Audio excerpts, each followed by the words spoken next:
Samex 2024 Sourcing மற்றும் Manufacturing Expo. தொழில்நுட்பத்தில் சமீபத்திய முன்னேற்றங்கள், பொதுத்துறை நிறுவனங்களில் உள்ள அற்புதமான வாய்ப்புகளை கண்டறியலாம். Samex டிசம்பர் 27 முதல் 29 வரை சென்னை ட்ரேட் சென்டரில்.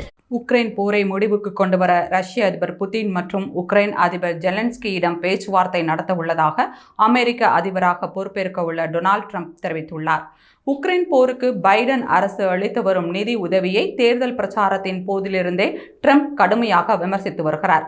மேலும் தான் பொறுப்பேற்ற பிறகு ஒரே நாளில் உக்ரைன் போர் நிறுத்தப்படும் என்று தெரிவித்திருந்தார்.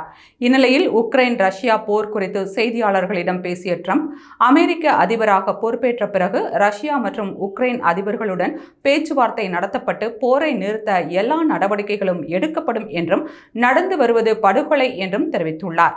உக்ரைனிற்கு நிதி உதவி வழங்குவதை கடுமையாக ட்ரம்ப் விமர்சித்து வரும் நிலையில் 1.5 லட்சம் கோடி ரூபாயை உக்ரைனிற்கு வழங்க உலக வங்கிக்கு மாற்றியுள்ளதாக அமெரிக்காவின் ட்ரெஷரி தெரிவித்துள்ளது.